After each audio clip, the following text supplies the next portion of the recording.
வணக்கம் வேதா சார். அகக்குரலின் அடுத்த பதிவாக என்னுள் எழுந்த கேள்வி தலையெழுத்து, தலைவிதி.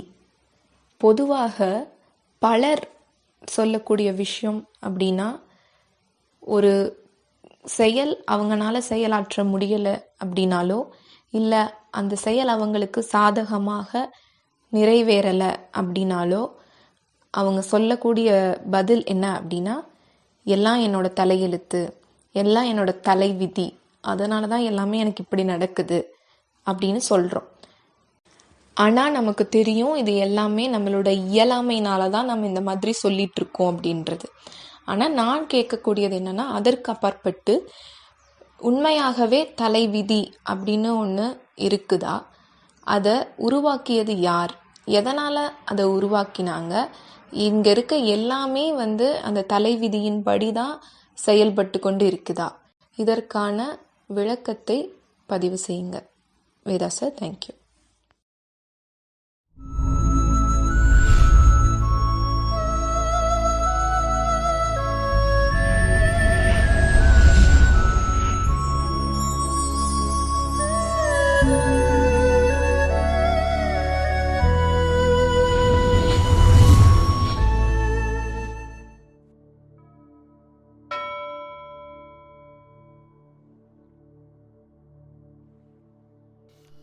வணக்கம்ங்க.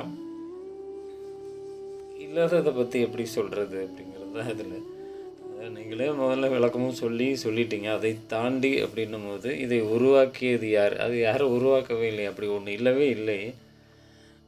மனிதர்கள் இயலாமையில், அதாவது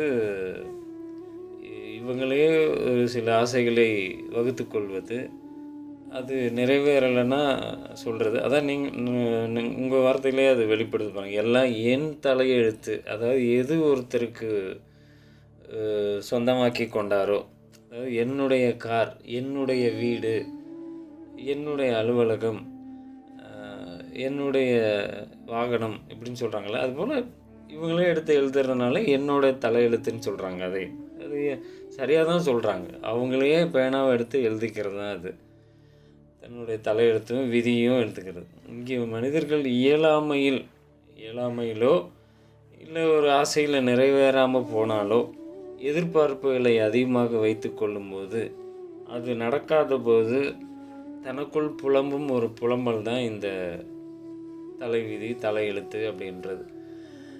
நீங்கள் சொன்னதில் கடைசியாக இது இப்படி உருவாக்கியிருக்கா, இது உருவாக்கியது யார் அப்படின்னு ஒன்று இருக்கா அப்படிங்கிறது. அதாவது படைப்பின் ஒழுங்கு அப்படின்ற ஒன்று இருக்குது. அந்த ஒழுங்கு எல்லாமே ஒரு ஒழுங்கில் தான் அழகாக படைக்கப்பட்டிருக்கு. அதன்படி தான் எல்லாமே செயல்படுது.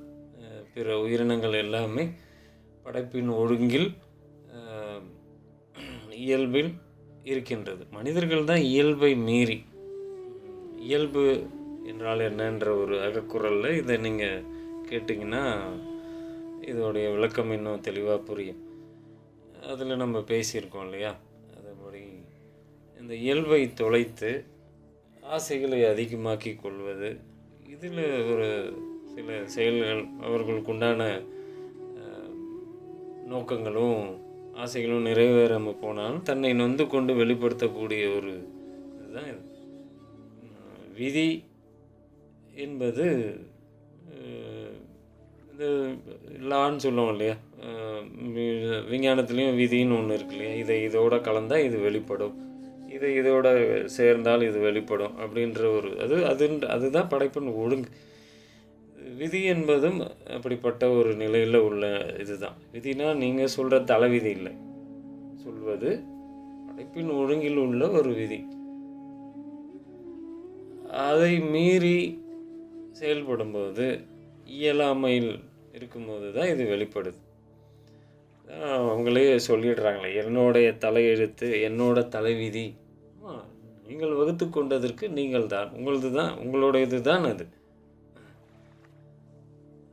இது புலம்பலுக்காக வெளிப்படும் வார்த்தை. எதிர்பார்ப்புனாவே அதனுடைய எதிர்ப்பதம் என்ன? ஏமாற்றம். இயல்பில் இருக்கும் ஒரு மனிதர் எதிர்பார்ப்புகளும் அவருக்கு இருக்காது. ஆசைகளும் அதிகமாக ஆசைகளே இருக்காது. ஆசை என்பதை தாண்டி விருப்பத்தில் அவர் நிலை பெறுவார், விருப்பத்தில் அவர் செயல்படுவார். அப்படி இருக்கும்போது இந்த வார்த்தையே அவங்க வாயிலிருந்து வராது. விதி அப்படின்னு எல்லாம் இறை செயல் அப்படின்ற ஒரு வார்த்தை தான் அவங்கள்ட்ட வெளிப்படும். இறை நிகழ்த்துவது, எனக்கு இறை எதை வழங்க வேண்டும் என்பது என்னை படைத்த இறைக்கு தெரியும். அதன் போக்கில் நான் வாழ்கிறேன் என்ற நிலைக்கு உயர வேண்டும். அதுதான். இந்த நிலையை உணராதவர்கள் தான் இந்த வார்த்தையெல்லாம் பயன்படுத்துவாங்க. அதனால் அப்படி என்று ஒன்றும் இல்லை. அப்படி இருந்தால் இது அவரவருடைய படைப்பு. விதி, என்னுடைய தலையெழுத்து என்பதெல்லாம் அவங்கவுங்களே படைச்சிக்கிறாங்க. அவங்களுக்காக அவங்க படைச்சிக்கிறாங்க. இதற்கு இவ்வளோதான் விளக்கம். நன்றி.